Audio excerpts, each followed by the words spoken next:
ડીસા ફટાકડા ફેક્ટરીની આગની ઘટનાને લઈ ગ્રામ્ય એલસીબી અને એસઓજીએ ફટાકડાની ફેક્ટરીઓમાં હાથ ધર્યું ચેકિંગ। ડીસામાં ફટાકડા ફેક્ટરીમાં આગની દુઃખદ ઘટનામાં 21 લોકોનો જીવ ગુમાયો અને આ ઘટનાના પડઘા સમગ્ર રાજ્યમાં પડ્યા છે।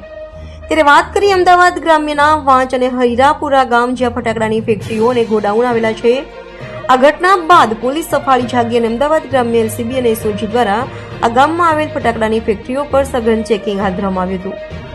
એલસીબી અને એસઓજી અધિકારીઓ અને કર્મીઓની ટીમ વિવિધ ફેક્ટરી અને ગોડાઉન પર પહોંચી હતી, જે તેમના એક્સપ્લોઝિવના લાયસન્સ જથ્થા તેમજ શ્રમિકોની માહિતી મેળવી હતી।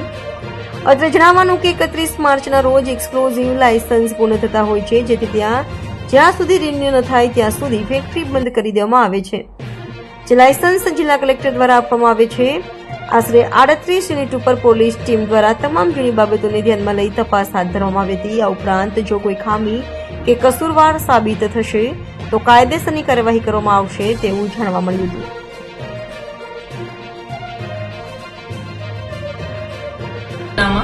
કુલ 75 જેટલા ફટાકડાના ઉત્પાદન, સંગ્રહ અને વેચાણના લાયસન્સ ધારકો આવેલા છે।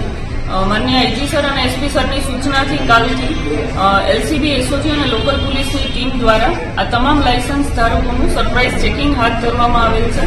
આ અગાઉ પણ સમયાંતરે તેમનું ચેકિંગ હાથ ધરવામાં આવેલ હતું અને ગયા વર્ષે 2024ના વર્ષમાં આશરે વિવેકાનંદનગર પોલીસ સ્ટેશનના તમામ લાયસન્સ ધારકો, કણભા અને અસલાઈના લાયસન્સ ધારકોને ચેક કરીને 5 જેટલા અલગ અલગ ગુનાઓ, જેમાં બાળમજૂરી, ઇલીગલ સ્ટોરેજ અને ઇલીગલ મેન્યુફેક્ચરિંગના ગુનાઓનો સમાવેશ થાય છે, તે દાખલ કરીને કડક કાર્યવાહી હાથ ધરવામાં આવેલ હતી। આ સિવાય જે લાયસન્સ ધારકો નિયમોનું પાલન નથી કરતા તેના લાયસન્સ રદ કરવા અને તેના અભિપ્રાય નેગેટિવ આપવા સુધીની કાર્યવાહી પોલીસ દ્વારા કરવામાં આવેલ છે।